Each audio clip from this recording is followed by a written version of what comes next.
দেখো আমি একটা ডিশে তুলে নিয়েছি। দেখো মাছগুলো ভাঙিনি, পুরো গোটা গোটাই রয়েছে পিসগুলো, মাছের পিসগুলো দেখেছো পুরো গোটা গোটাই রয়েছে। তাহলে এই মাছটা আমি কিভাবে রান্না করলাম পুরো গোটা গোটা রেখে, তাহলে ভিডিওটি স্কিপ না করে পুরোটা দেখার অনুরোধ রইল। প্লিজ ভিডিওটি পুরোটা দেখো। নমস্কার বন্ধুরা, আপনারা দেখছেন কুকিং হাউস অফ অনিমা। আজকে দেখো এই লোটে মাছের রেসিপি তোমাদের সাথে শেয়ার করব। এই তিনটে মাছেই 500 গ্রাম আমার চোখে কমেই পড়েছে। এত বড় বড় লোটে মাছ গোটা গোটাই এনেছি, এগুলোকে এবার কাটতে হবে।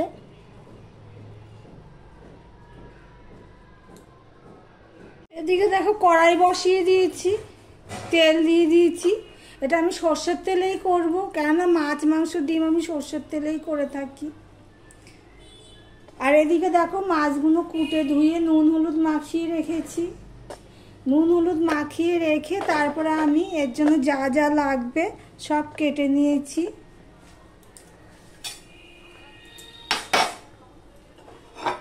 এখানে দেখো একটা পেঁয়াজ কেটে নিয়েছি, আর প্রায় 15 কোয়া মতো হবে রসুন নিয়ে নিয়েছি, আর 5-6টার উপরে হবে কাঁচা লঙ্কা চালা করে নিয়েছি। তেলটা গরম হয়ে গেছে, এবার আমি পেঁয়াজটা দিয়ে দিলাম।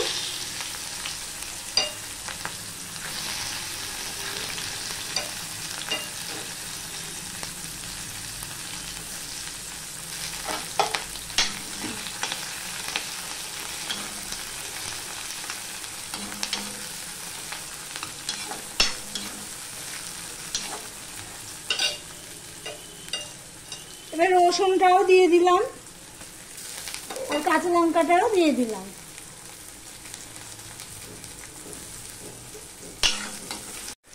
দেখো পেঁয়াজ রসুনের কালারটা একটু চেঞ্জ হয়েছে। এবার এখানে আমি দেখো এই পেঁয়াজ বাটা 2 চামচের উপরে হবে পেঁয়াজ বাটা, সেটা আমি দিয়ে দিলাম।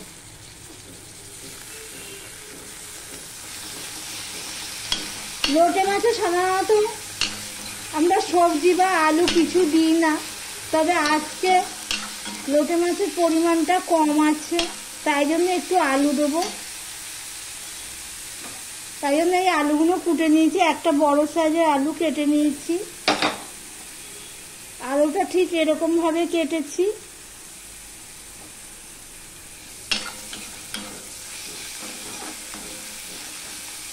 পেঁয়াজ বাটাটা কিছুটা ভাজা হয়েছে, কাঁচা গন্ধটা চলে গেছে পেঁয়াজের।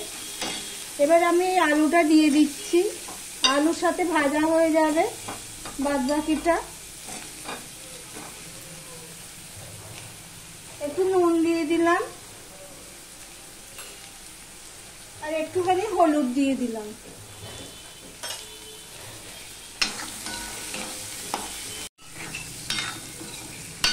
দেখো পেঁয়াজ যে বাটা পেঁয়াজ সেটা লাল লাল হয়ে গেছে। দেখো পেঁয়াজ বাটা যদি ভালোভাবে ভাজা না যায় তাহলে পানসে লাগে, ওই জন্যই ভালো করে ভাজতে হয় পেঁয়াজ বাটাটাকে।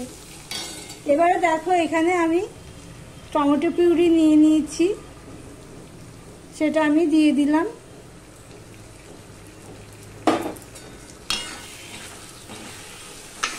দিয়ে আর টমেটোর জলটা একটু টেনে যাবে, তারপরে মশলা দেবো।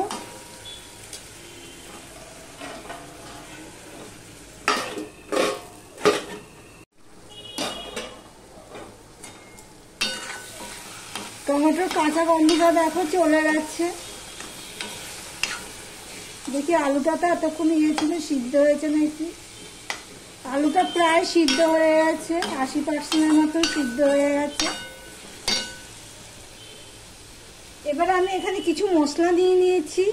এটা হলো লঙ্কার গুঁড়ো, এটা 1/2 চামচ হলুদের গুঁড়ো, এখানে 1/2 চামচ কাশ্মীরি লঙ্কার গুঁড়ো, 1/2 চামচ জিরের গুঁড়ো, আর এই 1 চামচ ধনের গুঁড়ো আমি এখানে দিয়ে দিলাম। মশলাটা কষানোর জন্য একটু জল দিয়ে দিলাম, আবারও ঢাকা দিয়ে আমি মশলাটা কষিয়ে নেব। দেখো মশলাটা কষানো হয়ে গেছে, তেল ছেড়ে দিয়েছে। এবারে দেখো লোটে মাছ নুন হলুদ মাখিয়ে রেখেছি, কতটা জল, এই জলটা তো দেবো না, লোটে মাছের থেকে তো জল বেরিয়ে যাবে আরো। আমি এইভাবে লোটে মাছগুলো দিয়ে দিচ্ছি।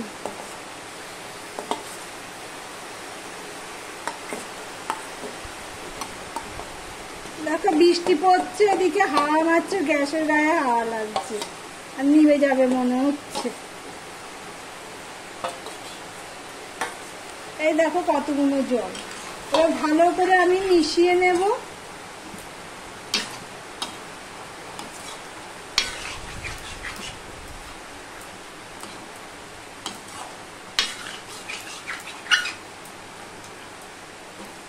আমার রেসিপিটি যদি ভালো লেগে থাকে, আমার ভিডিওগুলো যদি ভালো লেগে থাকে, প্লিজ লাইক কমেন্ট শেয়ার করো। আর যারা নতুন বন্ধু ভিডিওটি দেখছো সাবস্ক্রাইব করোনি, তাদেরকে বলবো ভিডিওটি সাবস্ক্রাইব করে পাশে থাকতে।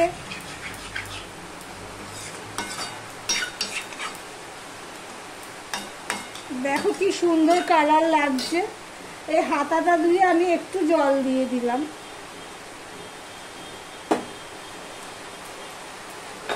দিয়ে আমি ঢাকা দিয়ে দিলাম।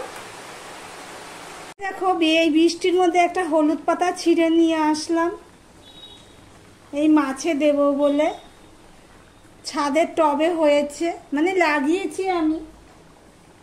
দেখো লোটে মাছে জল দিইনি, দেখো তবুও কত জল বেরিয়ে গেছে। এবার আমি একটুখানি কাঁচা সর্ষের তেল দিয়ে দিলাম।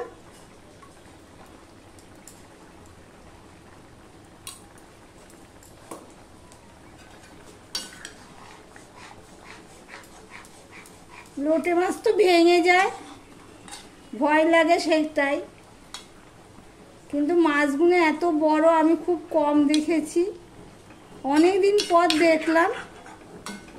কাঁচা সর্ষের তেল দিয়ে দিয়েছি, দিয়ে আবারও আমি একটুখানি নেড়ে নিলাম। হাতা দিয়ে ওইভাবে করলে ভেঙে যাবে, করে নিলাম, নিয়ে আমি আবার একটুখানি ঢাকা দিয়ে দিলাম। দেখো লোটে মাছটা হয়ে গেছে, একটু ঝোল ঝোল রেখেছি।